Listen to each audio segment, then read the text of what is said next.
Welcome, you all. I am Baron Baptiste. Welcome to Disrupting the Drift. This is a place where we tell the truth and where the truth can be told, man. Time to wake up, y'all. Time for the world to wake up and smell the truth.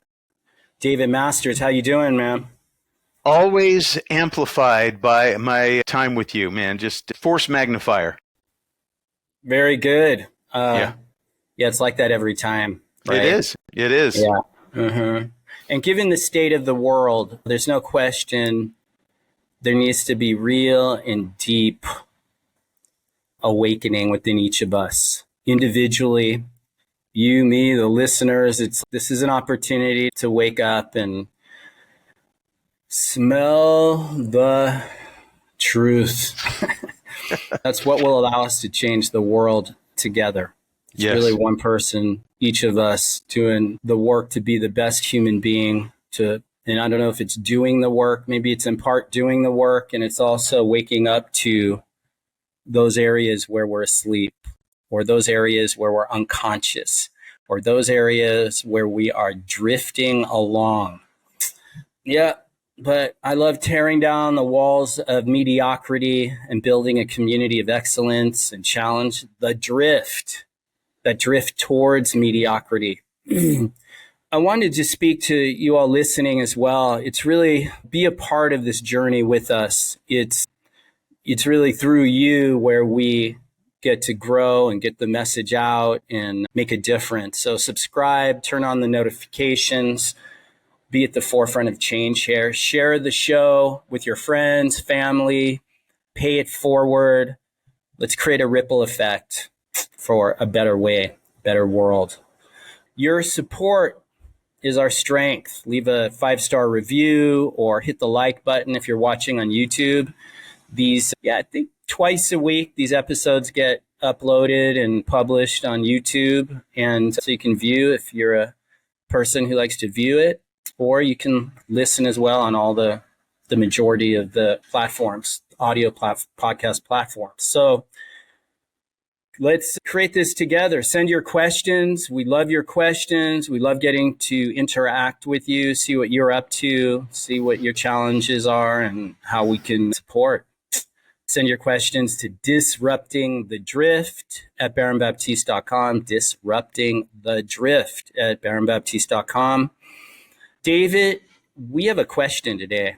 Fantastic. And one thing I want to say, I shared with you a little bit about this earlier, but we've gotten some feedback, people asking, the show sounds like you're moving into a biblical direction, because I know you and I both love Jesus and we love the essential wisdom that you find in the Bible. But I want to say that where I come from is a place of common sense. And common sense, and somewhere where I find common sense that's uncommon in this world is through the teachings of Jesus.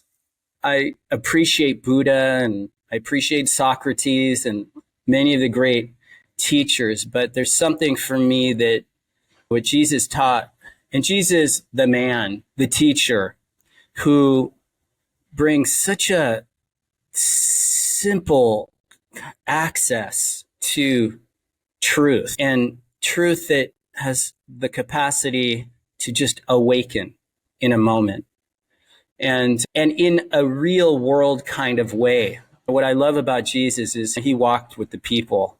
He didn't, a little different than Buddha. Buddha went and lived in a cave or lived under a tree or lived in an ashram and kind of removed from the world.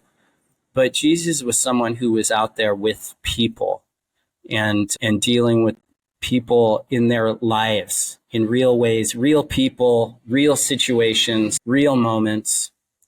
And so I find it very practical, common sense, wisdom, and truth that can save you, save me, save our lives. Anything you want to say about that, David? No, I appreciate you bringing that forward, because as you and I both love great philosophy, there are many great philosophers, and their truths are equal. In other words, But some truths are more equal than others, and it depends upon the source. Now, some people have learned those truths from experience. And so what they do is they share their truth based on those problems that they've solved or problems that they've had. And when you talk about scripture and Jesus in particular, he was one of the people, but he was also not one of the people. He was an extraordinary human being, so a very different human being than any other human being that ever walked the earth, in my opinion. And so I think paying attention to what is taught by all the great philosophers, but particularly Jesus, is critical for our personal growth. And so I appreciate what you just said so much. Yeah.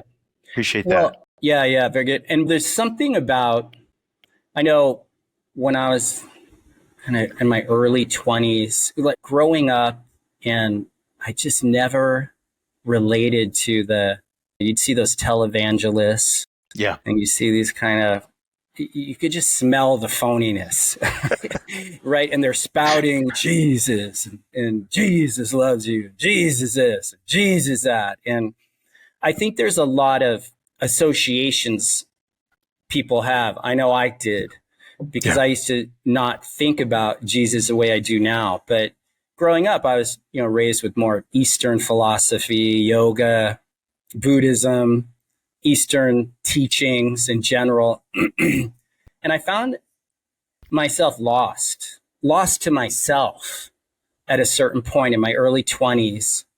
I found a very kind of common sense, real kind of access through the teachings of Jesus. And it didn't disregard anything of the Eastern, but it actually brought, it was like a choke chain back to reality and back to truth and back to myself. And it really saved my life, because I was completely in the experience of having lost myself. No purpose, no real meaning in life. I was searching. I had that going. I was a searching soul, but I just didn't have access to just raw, real, simple truth without all the dressings, all the trappings of religiosity or dogma, all of that. So I think now more than ever, it's just this common sense, simple truth that I find through that teachings. It brings light to my life, light to my path, light to my journey, different than just a leaf in the wind looking for some truth here, philosophy there, or nothing wrong with that, but it's given me a true north. And so I appreciate the way you, David, as well, we can talk about this, but in a context that doesn't have all the trappings. It's like common sense. Right. I don't know, you can call it Christianity, but it's a common sense access to the teachings of Christ. Yeah. Yeah.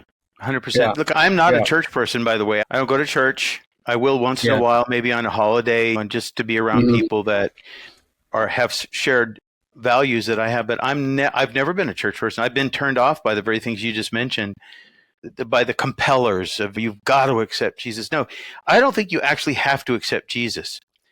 I think you have to consider.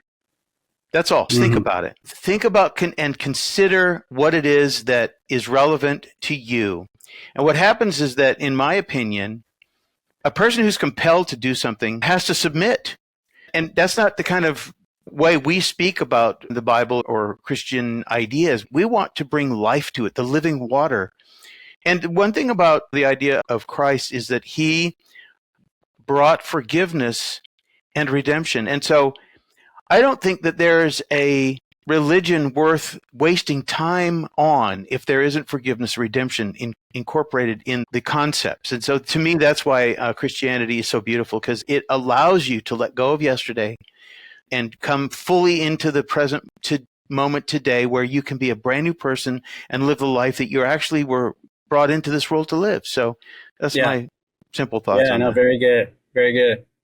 I love yoga and the physical practice of yoga, and some of those practices. Back in the day, I used to get attacked quite a bit from Christian type people saying you're leading people to the devil, or you're practicing yoga is the devil's way. And you get people who are very rigid and literal in their, I don't know if it's religiosity or their dogma about it.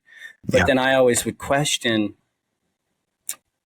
if you're so secure in your relationship to your creator and to your source, then why can't you stand on your head or do a stretch, bend your back, or do a forward stretch? How is that different than going to the gym and lifting weights? You're just moving your body through forms. Now, I'll say this. One thing is, if, in my experience, you can follow some of those Eastern teachings and you go down that rabbit hole, it can take you to a dark place. You get lost in that, and there's darkness there. But I think that points back to the individual. Yeah. Because I think it's for each of us in life. You can lose yourself in social media. You can lose yourself in food, sex, drugs, rock and roll, anything in life, but need a true north. You need to be anchored to something that's solid, have your feet on the ground, know who you are, know who your source of strength is, have a relationship to your conscience and live in congruence with that conscience for yourself. But I think if you're allowing yourself to go down any dark path or rabbit hole, only you can choke chain yourself back. Or in that Turkish proverb, no matter how far down a wrong path you go, turn back. Only we can do that for ourselves. To me, this is what we speak about here, is a kind of true north. It's a source of biblical principle or spiritual principle, truth that gives you a place to stand, that no matter what you're going through, no matter what you're doing in life, you don't lose yourself. I think when we lose ourselves, we become available to outside sources and forces that maybe are dark. David, we have a question here. Can I go for it? Let's do it. Just you ready do for it, it? Man. Yeah. All ready awesome. for it? Okay. Hi. I've been hearing a lot about the concept of being anti-fragile and how it's important for personal growth and resilience. I understand it's about more than just being strong in the face of adversity, but also about thriving and improving because of these challenges. However, I'm struggling to apply this in my own life. How can I start adopting an anti-fragile mindset in practical ways, especially when faced with stressful situations or setbacks or attacks? Any tips or strategies would be greatly appreciated. It's a good question. Fantastic. Anti-fragile. Yeah, maybe we start with what is fragile. I think that's a good place to start, because I don't think most people actually understand. And I do believe that one thing, I want to put it straight up front: self-honesty. To thine own self be true. Okay, so the dictionary defines fragility as this: the condition or quality of being fragile or easily broken, hence weakness in general, liability to be destroyed or to fail, frailness. Okay, so let me just give you an example of what I did with my two boys about, I want to say 8 years, 10 or 8 years, somewhere around there, 8 to 10 years ago. Where I live, we had just a spat of terrible forest fires. And the air quality was so bad, you couldn't even go out of the house. But I found a rock gym for my two boys, who were probably 12 and 15 years old at the time. And I would take them to this rock gym. And at first, it was really difficult for them to work on the forms and go up these walls. And there was a sense of, they have these really cool harnesses that you could wear so that even if you're halfway up the wall, you could just jump back and it'll gently let you down.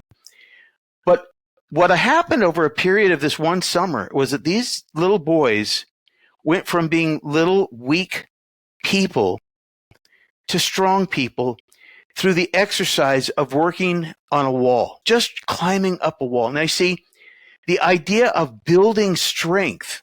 And I know yoga does this also. Yoga helps you build core strength. But the idea that you have to be honest with yourself at the very onset and say, I got to figure out why I'm weak. Where are my weaknesses? And how can I become stronger in the areas that I can instantly identify as being areas of weakness in my life? For example, a lot of people don't like being criticized. There's two kinds of criticism. There's destructive criticism and there is constructive criticism. I had a friend, and I'm a graphic designer among other things, but I had this friend who went to the Pasadena College of Art Design, very prestigious college.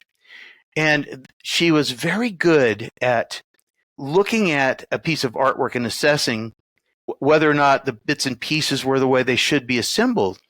So I started showing this person my graphic design and my artwork, and she would just beat the crap out of me. That's just terrible. The colors are all wrong.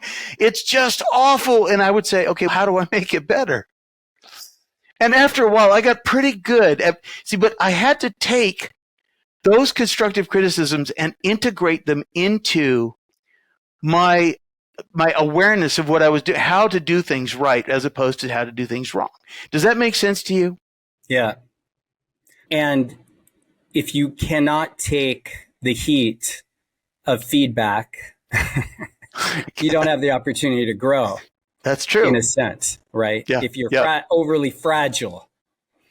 And yeah, it's how we grow, right? It's how we learn. It's how we discover for ourselves, is whether it's getting feedback or we're in learning some skill or putting ourselves out in the world in a way where we're going to get feedback. But here's the deal. There are people that want to give feedback to help you better yourself and to be open to that. But then also know there are people who will give you feedback who really want to just tear you down. They have envy, They have jealousy, they have whatever. They're losers. They're not doing what you're doing in a sense. They're sloths, they're lazy, they're what have you, that they're not committed to growing and bettering themselves. So they're in a way that to me, that's a quality of envy where they'll want to tear you down. To be able to be in your center, to stand in your center and be able to take in what is constructive, what's not. Sometimes you'll get constructive feedback from lame people who don't have good intentions, but there's some truth in there. Can you glean that? Or these people just want to tear down.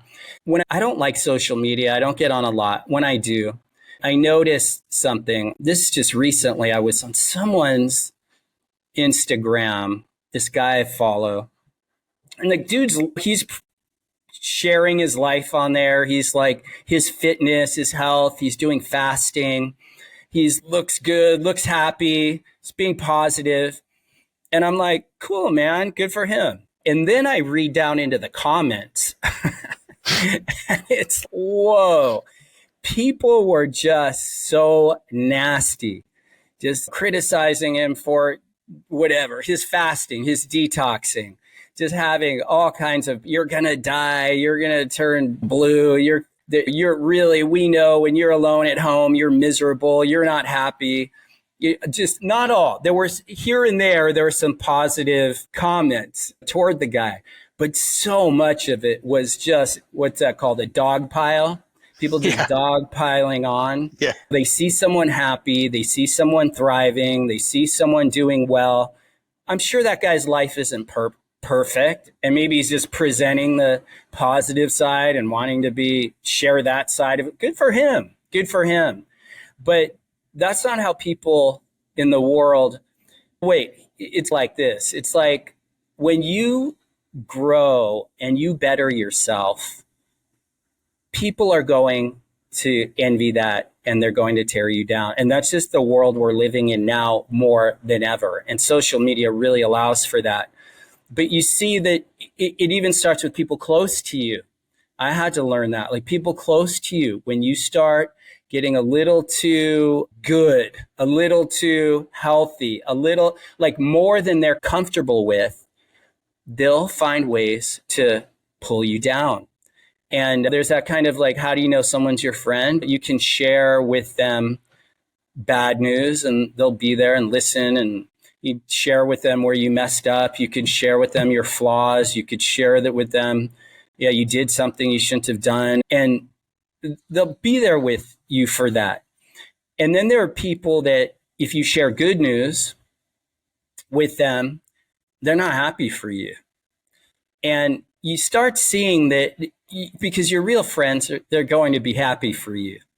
And you can read between the lines when you're sharing something with someone and where they're really coming from. But I think that happens with people closest to us. You decipher who your friends, who are not. But I think on the larger scale, there's something about people operate the same. If they want to tear you down, if that's where they're coming from, they're going to tear you down. They'll do it publicly if they can. They'll gossip behind your back or to their dog and cat accounts on Instagram. The dog and cat account, the people who have the pictures of the dog or the cat on their profile, and their account's usually private, and they're just going around tearing people down. But I call those people cricket people, because crickets in real life at night, when nobody's around, crickets get real loud. But as soon as you come around, the crickets go quiet. And cricket people, here's my point. In real life, those people are cowards. Those people are hiding in the shadows. Those people are losers. They're really hiding. Maybe they're hiding behind a device, hiding behind a device of some kind, a phone, what have you, on some fake social account. But they're cowards. And so here's my question. When you're being anti-fragile, you don't give people your power. You don't give power to something outside of yourself. There's that saying, I believe it comes from the Bible, but if God be for you, then who can be against you? It's if you have some connection to a source greater than yourself, you're not going to be fragile to those things. So here's my point. A place to check is with yourself. What is motivating you, or where are you coming from that you find yourself so fragile? You're taking things personal. You get defensive, but what are you defending? That's always the question. What are you defending? Why do you have to defend? Consider there's nothing to defend. What if you're open and undefensive and just stand in the truth and be who you are? And yeah, as you said earlier, to thine own self be true. And then just as the night follows the day, you can in no way be false to another, and come what may. But I think being fragile has something to do with you don't know who you are. You're not connected to a source of strength greater than you. And so you're protecting, you're shielding, you're censoring, you're filtering, managing perceptions so that you don't get feedback, but that keeps you in a box. Let me use a Bible quote, which somebody will be upset with, but it's Revelation 3:19. But I want to say this is that, see, it's not what they say to you, it's how you take it. And here's what the Revelation 3:19 says this: those whom I dearly and tenderly love, I tell their faults and convict and convince and reprove and chasten. Chasten means to cleanse, right? I discipline and instruct them. So be enthusiastic and in earnest and burning with zeal and repent, changing your mind and attitude. Really, it takes a lot. And again, I will take criticism from wherever I can get it. You know why? Because most people will just pretend that everything's okay and that they like you the way you are, but everybody harbors little resentments towards everybody, right? And to get somebody to open up and say something, and usually it takes people to get upset and angry, right? So taking correction or a criticism, or having somebody say, hey, do you mind? What I usually say to somebody is, hey, do you mind if I make a point to you? Do you mind if I make an observation? So I actually get them to give me permission to talk to them about what I see. I don't want to hurt people with my observations about their character or their weaknesses. My intent is to help people, but you know what? Most people don't know how to do that. Most people don't know, actually, they wait until that builds up inside of them so that they have little judgments or resentments or contempts for other people. And then eventually something happens and, you know, the bottle cap comes off and all of the feelings that they have inside that they've been holding in come pouring out. But that's a great moment, a potential learning moment for you, because then you could step back and go, I never really thought you felt that way about me, or I didn't know that's how I came across. In other words, you can learn from the worst kind of bitter complainers.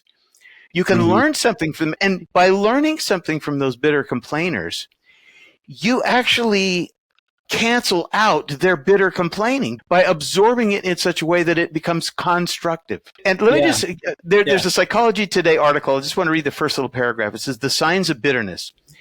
When feeling unappreciated leads to consistent resentment, this is by Seth Meyers, PhD.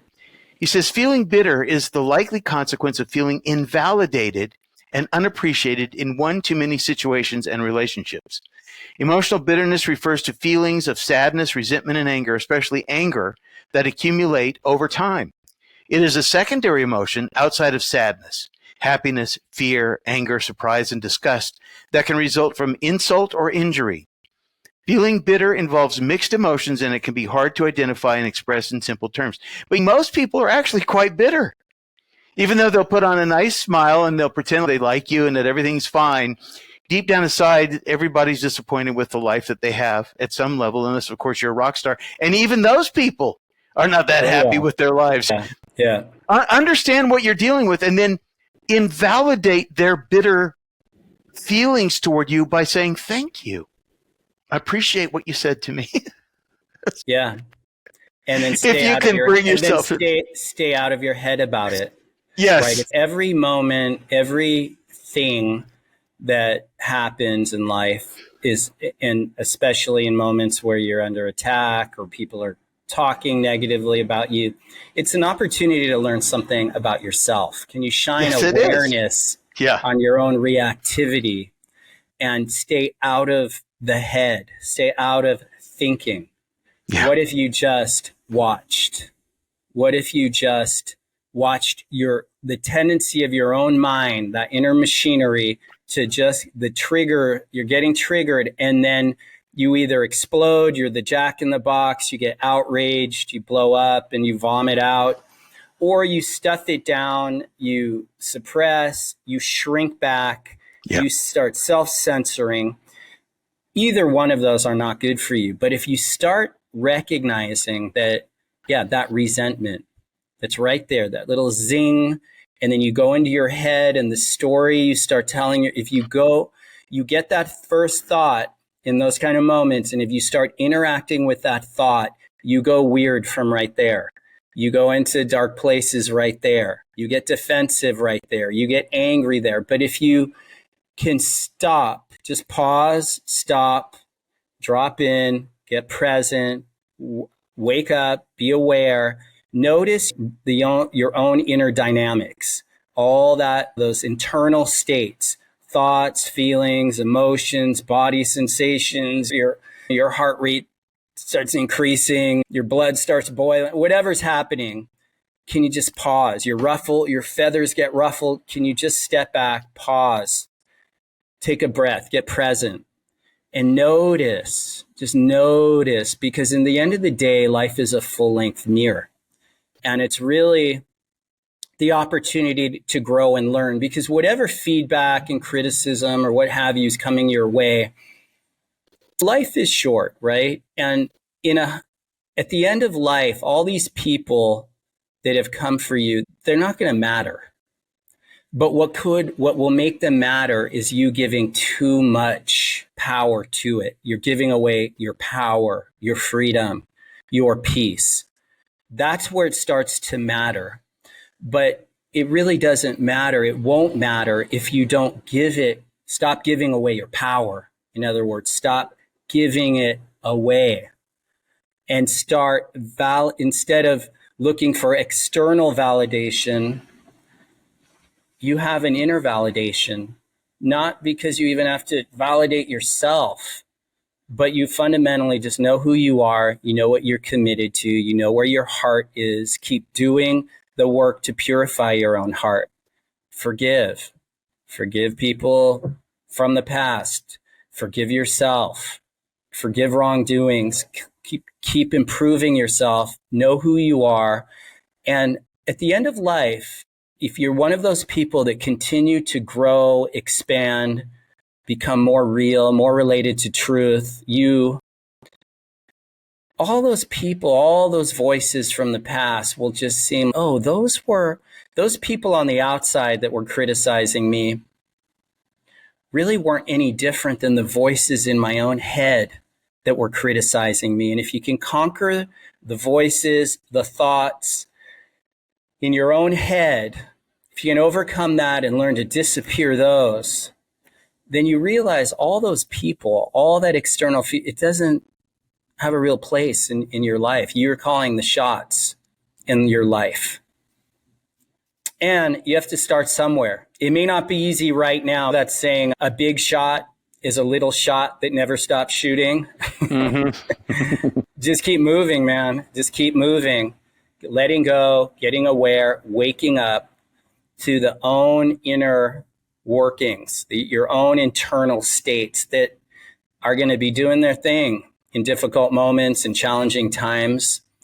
And sometimes for no reason at all, those internal states are just running. They're just doing, and can you step back and watch and observe and not follow those thoughts down the rabbit hole? Yeah, and I want to go back to the concept of fragility, because most fragility is instantly destroyed by a small dose of what I will call confidence, which means without, and again, this is a biblical concept, but without temptation, where is your claim to virtue, real virtue? So if you find yourself trying to be in avoidance of conflicts with people or trying to make everybody happy, you're actually giving away your power in that alone by avoiding conflict or by trying to be all things to all people. You're watering down your potential identity. And just want to read the definition of confidence. Belief in the effectiveness of one's own abilities or in favorable acceptance by others. Self-confidence. So if you are dealing with people in a way that is actually setting them up to see you as weak, because you're constantly either trying to avoid a conflict or trying to make them happy or trying to find a workaround to get away from their unfavorable way of looking at you, they can sense it. I deal with hundreds of people a day, and you can see the strong ones and you can see the weak ones when they walk right up and they smile. They either have a sense of self-confidence or they have a sense of profound, it's almost, do you like me? You know, you could see that they are actually looking for some kind of acceptance or approval. Don't be one of those people. Or they've just got such a hard shell. Yeah, or a hard shell. Them right. From, and that's their protective mechanism they've developed over years of just pushing people out. That's right. They've got a hard shell, or they're better than, or they're running some kind of strategy or agenda, probably unconscious, but it's all a way to keep the world out, but it keeps you locked in. Yes, it does. The walls we put up to keep others out keep us locked in. Yeah. With regard to the practice of something that you can build strength from, whether it's yoga or rock climbing or running or even just getting out and taking a walk every day, you need to find something which allows you to have a sense of accomplishment, whatever it may be, whether it's playing music or writing. See, you need something that within yourself, you can actually tell yourself, wait a minute, I'm not as weak as those people perceive me to be. I don't care who, and they don't know you, by the way. Most people don't know you anyway, right? Anyways, yeah. But find something that allows you to have that sense of confidence in yourself, whatever it may be. Yeah. And from there, build on that so that you build one thing after another, confidence after confidence. And so at a certain point, like with me, I was willing to take bitter cruelty from this person who was criticizing my graphic design and my artwork, because I wanted to learn. I wanted to see what I was doing wrong. Do you want to see what you're doing wrong? You can't be brittle. You can't be fragile. So it's to the point where you don't want to see where you're making mistakes or not living up to even having your own expectations of yourself. Don't be that way. Be willing to take criticism. Actually ask for it. And I ask for people, did I do that right? How can I improve? But don't put yourself at their feet. Don't get down and give them power over you, but be open to destroying those strongholds of weakness that are in you, and be self-honest.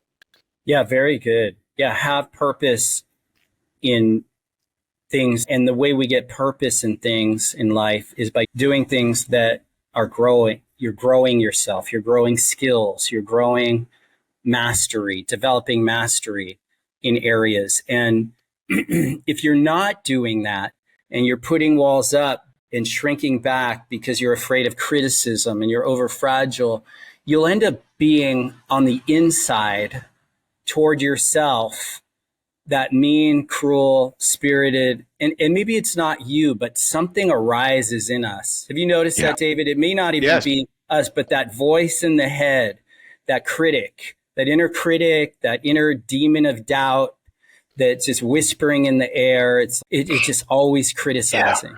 And if you don't have some trajectory, how you're spending every moment of your days, the habits you have, the consistency in what you're showing up, what you're putting your attention on, get clear on what do you need to put your attention on and what do you need to take your attention off.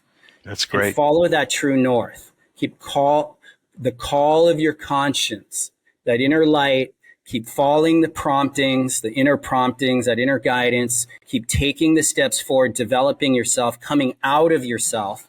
Because again, if you shrink back, you put walls up, you're locked in there. As much as you're keeping others out, now you're locked into your own inner world. Yeah. And for who? Not for you. You think you're protecting yourself, but again, you're thinking too much. Do the thing and do the things, and you'll have the power, as Emerson said. So really good. I think this is a good place to wrap up. Yeah. If y'all have been listening this far, thank you. Any final thoughts, David? Belief in the effectiveness of one's own abilities. If you don't have that, you've got nothing. Find something that you know you're good at, no matter what it is, even if it's like Frisbee golf. It doesn't matter. If it's one thing, you can build on that from one confidence to the next. Yeah. Yeah. Very good. Very good. Okay, you all keep disrupting and rising above the drift in your own head, in your own mind, in your own body and being. Keep disrupting and rising above the drift. As Buddha said, defy the stream, defy the drift, challenge the norm and create a new narrative for your life and to stay true and keep truing up. This is Baron Baptiste signing off. Until next time, stay true, stay bold, stay blessed, and peace be with you.